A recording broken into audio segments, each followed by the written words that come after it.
한국 사람 치고 이 거중기를 모르는 사람은 아마 없을 것입니다. 다산 정약용 선생을 상징하는 기이기도 하고 우리 실학을 상징하는 상징물이기도 하죠. 그럼 이 거중기는 정약용 선생이 처음으로 발명했을까요? 그렇지 않습니다. 거중기는 이 인류 보편적인 발견 현상 복합 도르래의 원리를 차용하기 때문에 거중기는 발명품이라기보다는 개량 발명품 정도로 평가하면 되겠습니다. 그럼 이 시간에는 다산 정약용 선생의 발명품 유연거에 대해서 살펴보겠습니다. 유연거는 수레죠. 이 수레는 거중기와 달리 어느 것을 개량 발명한 것이 아니라 다산 정약용 선생의 독특한 아이디어만으로 응축된 발명품인 것입니다.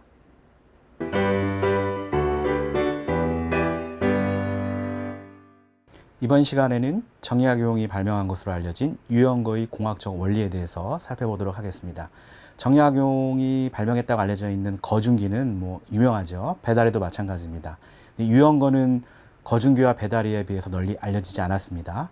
오늘 배우는 원리는 여러분들이 좀 생소할 수 있는데 사실 거중기와 배다리에 비해서 정약용 자신도 열정을 가지고 상세하게 기록으로 남긴 유물이 되겠습니다. 자, 화성성역의궤에도 있지만 정약용의 개인 문집에도 유연거와 관련된 내용들은 상세하게 개발 과정, 들어가는 비용, 구조까지 이렇게 모든 구성 모듈을 상세하게 안내했습니다. 이 화성성역의궤에 올라와 있는 내용을 번역해 보면 오늘날의 발명 특허 명세서 또는 공학 논문과 비교해도 손색이 없을 만큼 상세하고 정직하게 유연거를 개발하는 과정을 안내하고 있습니다. 유연거에 관련된 수치나 형태는 기록을 토대로 그대로 보고를 하면 되겠죠. 이건 모형인데요. 유연거를 그 당시 그대로 재현하는 건 어렵지 않습니다. 형태도 간단하죠. 네. 근데 문제는 이 유연거를 어떻게 활용하는가입니다. 기록에도 분명히 나와 있는데 이 형태에 집중한 나머지 유연거의 활용을 잘못 해석하는 경우가 많습니다. 대표적인 것이 이 유연거의 손잡이 부분에 멍에를 얹어서 소가 끄는 형태로 이렇게 잘못 추론하는 경우가 많죠. 근데 기록을 살펴보면 분명히 이 봇줄이라고 하는 줄에 소의 멍에를 연결하도록 지시가 되어 있습니다. 그럼 사람이 이걸 흔들게 되는 거죠. 그럼 유연거의 실제 활용 모습을 추론한 그림을 통해서 유연거의 용도를 살펴보겠습니다. 자, 이 그림에는 유연거가 다목적 수레임을 알 수가 있습니다. 위에 그림을 보시면 채석장에서 돌을 수레에 적재할 때 별도의 에너지가 필요 없죠. 수레를 기울여서 그대로 지뢰로 활용하면 되겠습니다. 그대로 돌을 낚아채서 쭉 기울여서 수레에 돌을 적재를 합니다. 그 다음인데요. 이 수레를 이동해야 됩니다. 그때 적재된 돌을 일부러 출렁거리도록 움직이도록 하는 것입니다. 그러면 싣고 가는 돌을 추로 활용해서 보조 동력을 얻는 그런 시스템이 되겠습니다. 자, 그러면 그림으로만 보면 이 동작 상황을 잘 상상할 수 없기 때문에 오토마타 모형을 통해서 유연거가 어떻게 동작되는지 살펴보겠습니다. 자, 유연거의 모형 똑같습니다. 기존의 선행 연구에서 잘못 추론했던 것처럼 이 소가 이렇게 유연거를 끄는 식으로 추론하면은 이 유연거는 일반 수레와 차이점이 없게 됩니다. 이건 기록을 토대로 복원한 것이 아니고요. 기록을 토대로 정약용 선생의 의도대로 복원을 하면 이런 형태가 됩니다. 소가 유연거의 봇줄을 끌게 되고요. 사람은 뒤에서 유연거의 손잡이를 잡고 수레를 출렁거리게 됩니다. 그러면 소가 끌면서 주동력을 얻게 되는 거고 사람이 수레를 위아래로 흔들면서 이 싣고 가는 돌을 일부러 출렁거리게 만드는 거죠. 그러면 이 돌에 의해서 보조 동력을 얻도록 이렇게 되어 있습니다. 자, 그럼 이제 한번 동작을 한번 볼까요? 네. 제가 이제 오토마타를 돌리면 사람은 뒤에서 부지런히 수레를 위아래로 흔들어 줍니다. 그러면 돌은 유연거의 윗부분을 타고 흘러 나갔다가 다시 되돌아왔다가 하면서 보조 동력을 얻게 됩니다. 보통 이 현상은 우리가 그네를 탈 때 그네의 추진력이 점점 떨어지게 되면 다리를 굴러서 이렇게 추진력을 얻죠.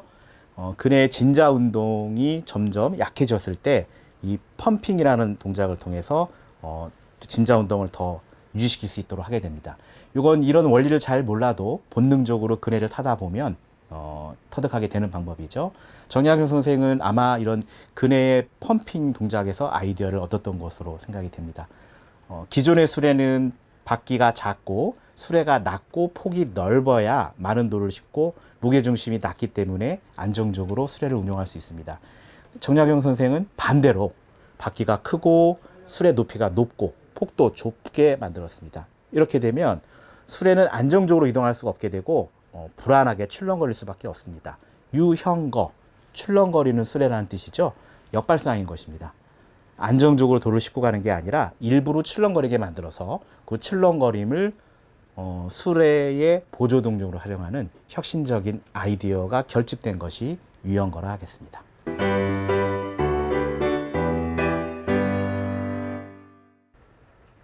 네, 이제 유형거의 형태에 대해서 살펴보도록 하겠습니다.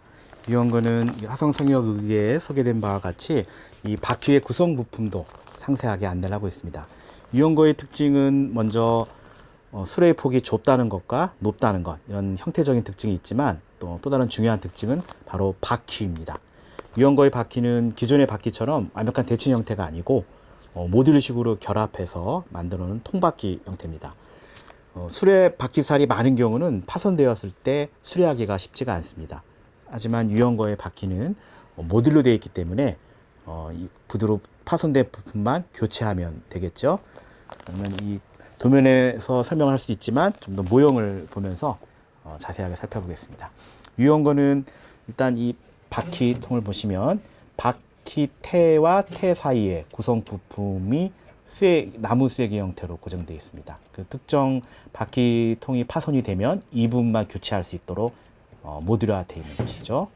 그리고 주된 힘은 이 세로 형태의 이 바퀴통이 지지하게 되어 있는데 이게 좀 뭉툭하고 단순한 형태이기 때문에 바로 교체를 할 수가 있습니다.